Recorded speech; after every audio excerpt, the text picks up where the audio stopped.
like that? Oh, yeah. Okay.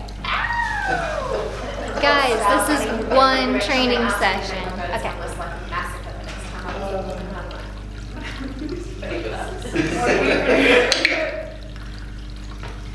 You get it? That's awesome. What a cutie.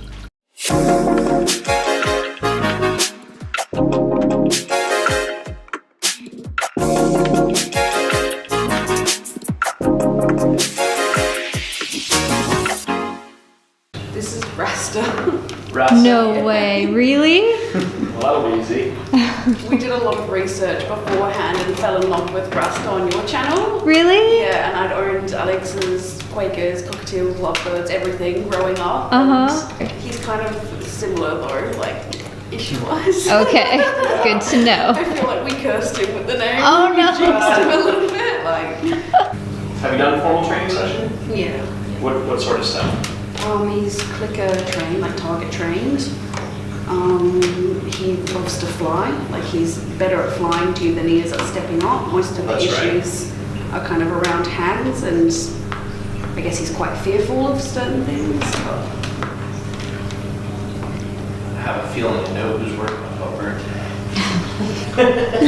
I think it's mainly he's quite fearful, so it's hard to handle him, and he's been like that since I've got him. Like where he came from wasn't exactly perfect, and we had a lot of issues to begin with. Like the guy didn't really speak English, and he wasn't winged, and so it was kind of a struggle just to begin with. And he'd been kept in like a small flight cage, even though he was almost 5 months old, so he never developed like a lot of like agility skills or flying skills or anything like that. So Okay. he's quite delayed in all of that, whereas like our galahs are younger but can fly rings around him, like quite literally. A lot of people think that chop is just whatever vegetables and mix they want to put in there. And although that's probably technically true, you might be missing certain nutrients and stuff that he really needs. So I would strongly recommend like our seasonal feeding system is a great place to start because it's all different seasons and it's balanced basically. So he's going to be able to get every nutrient he needs from the seasonal feeding system without missing something. What we try to do is get the bird's motivation to a certain level without increasing hunger. For almost all your interactions, you're not inducing hunger. You're taking advantage of the natural hunger cycles of the bird. So if your bird sleeps 12 hours a night, which it sounds like everybody's doing, from 9 p.m. to 9 a.m., the bird's not eating on his own. You're not withholding that food. That's the bird's natural cycle. Then you come in and you do your training session where the bird hasn't eaten for 12 hours. That should be a pretty high motivation level. Then what we do is we assign a treat value. So if your bird's favorite treat is a sunflower seed, then if your bird's eating seeds all day, the sunflower seed only has a value of 1 on a scale of 1 to 10. If your bird is getting a colored, sugary filler pellet mix, then that same sunflower seed might be a treat value of like 5. So you can get more of that value even with that 12 hours, of hunger through the evening. Then if your bird's on, let's say, a really healthy, balanced chop and never gets the filler pellets and other junk, that same 12-hour period you offer that sunflower seed, it's gonna have a value of like 10. So really understanding that you can change the value of the treat without inducing extra hunger is really important. Are you gonna offer? No. Looks like he wants to fly too. That's what I mean. He's more keen to fly to me. Good boy than anything else. Good job, Rasta. Now, are you gonna step down? It's okay. Hey, Rasta. Okay, come on. That's cool. So yeah, if you tilt your head, he'll normally hop off quite easy because he knows he's not supposed to. You've trained that? Yeah, he knows he's not allowed on heads and shoulders. You've got seeds in your hair now, thanks to him. What's this? Is he facing the right direction? Is he facing that way? He's kind of facing the side. That way? Come on. Yeah, that's better, that's better. Here we go. Come on. Hard to Step down. feel it Good out. boy. Oh, still. Oh, he's like, you're tangled on me. What do you do? That's all right, just hold it. Okay. Real quick, remember yesterday how I said we rarely use plus punishment? What I just did was a little itty teeny bit of plus punishment. Okay. He doesn't know me, doesn't know the camera, so me adding the slight pressure decrease the likelihood that he's gonna be on Jamie's head. Sure. So I'm adding something. So yes, I said we don't use it. That's an example of how we would use it just a tiny bit. Yeah. It's a really gentle, and I don't even refer to it as punishment. It's just Or a the guy pressure. in the right direction. It's pressure. Yeah. You know, so he's avoiding something and moves away to where we want him to go. So what do you want to see next? Let's see if he'll target fully left and right on the perch. Over here. Good job. Good boy. Oh, you're turning around for it. Okay, here you go. Good job. This is where we're at. You spin. Spin. Here we go. Good job. Good boy. Do you want to clean up her target briefly? How old did you say he is? About 14 months. I guess he looking at looks so clumsy? rough. Yeah, he's really clumsy and he looks really rough. He doesn't normally look this rough, but like I said, I'm pretty sure he's going through his first It's molt. a heavy molt. Yeah, Because you can he's see him coming in losing- and stuff. But Yeah, like, Yeah. look, these guys get really ugly their very first molt, and that's actually pretty normal. And it's for a definitely a first molt. male because we've DNA tested him and we've started seeing a couple pink feathers here and there at the back, but it's more just like how clumsy he is on like walking. Like I feel like he's gonna fall off. But that's the what I'm perch. saying, like he was kept in a small cage till very So late. you feel and like we maybe put his him in- muscles didn't develop properly. And he wasn't taught how to, are you coming? And he wasn't taught how to fly or anything, so like we've spent a lot of work just trying to get him to like Muscle almost a baby development. stage. I see like, what you're saying now. and like Mark, you can testify, he's so clumsy even his landing. Like the galahs, like I said, they're younger, but their landing skills. Here, sorry, step back here, please.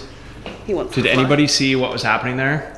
Yeah, he wanted. We're to gonna work. lose his attention because you're shaking the treats as a part of a cue, and he was really like, "Tell me to do something. Tell me to do something." So sorry to interrupt you, but No, that's okay. those are important little things to catch on yourselves and with each other. Good job. So you mean So she even starts there, in you one pulled spot slightly- and yeah. she moves? So let's just fix that real quick. So just like you have the tendency to pull the treat back, you're doing the same thing with the target. Okay. So, and Yeah. you're driving him nuts. Begin in his bubble. So, okay, real quick, we call this the birdie bubble. I'm not training, I am training. See the way he's immediately looking to me?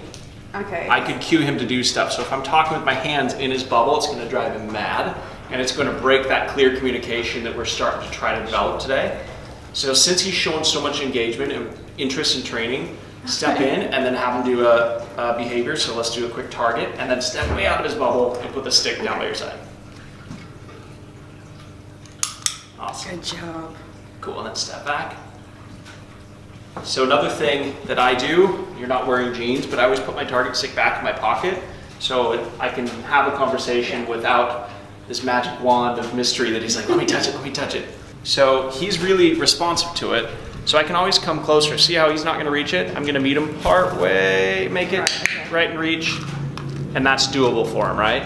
So try to do that, and we'll just clean that, because these are the little details that will irritate your birds over time. Sure. But the more clean that communication can be, the better it's going to be. Over here. It's really clumsy. You got it, come on.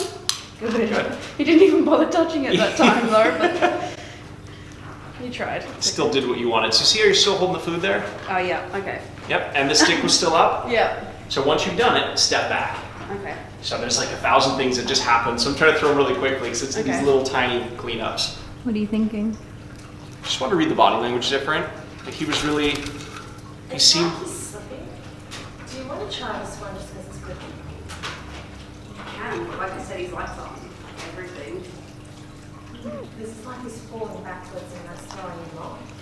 does he have multiple size dowels in his perch or in his cage? Or is it just one size? Oh, multiple. He's got Cool. natural branches, Cool. pretty ones, smooth ones. I think what she's saying about like the developmental stuff, like Yeah. I think you're right on with And that. like I don't mean to just throw all of his problems on the breeder, but a lot of it No, was but there I mean, when he he's first not arrived. developed properly. Well, that's what we were talking on the way up. Where I was like, gosh, some things here are 10 to 30 years behind. And like if a breeder says, hey, I recommend seeds because they didn't develop 50 years ago.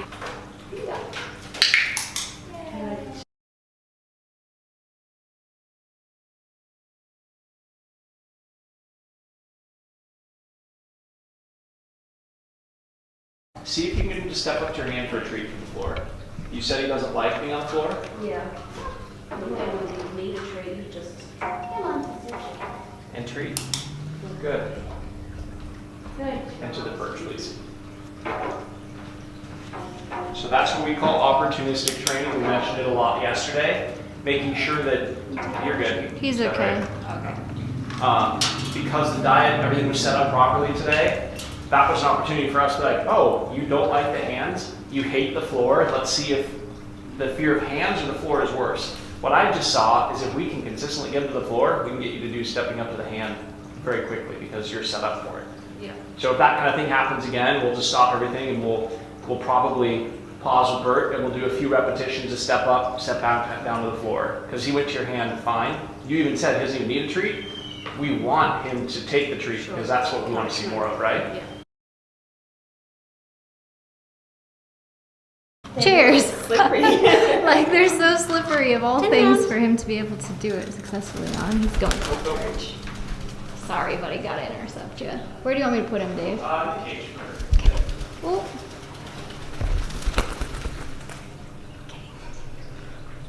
Can you put him in the cage or you want me to? Step up. Now let me put him in the cage.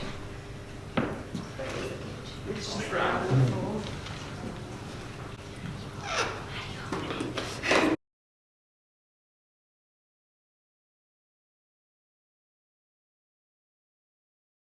Yeah, okay, so let's be super clear on where we're going. So the idea is to do this in small approximations, right? Meaning we don't want to send the bird right to my hand first. We want to get a little bit closer, a little bit closer, a little bit closer. So if he's okay with the perch here, we can get him, let's see if he'll target around the perch. If he steps on the perch, we'll click, that's a treat. Just don't go, yay, we got it, right? Too far, too fast. Yeah, so the goal is for him to step on the perch. Once he does, target him back off. Target him on, target him off, target him on, target him around it. But we want him to get to where he realizes stepping onto this is the treat. Good boy. Good job. Like here. We're trying to get him towards the perch though. Yeah.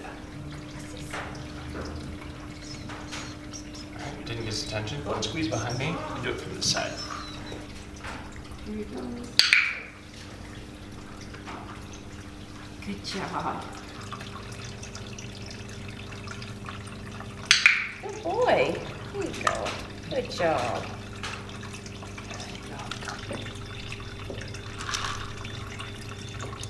Good job, Rasta. Good. Good job.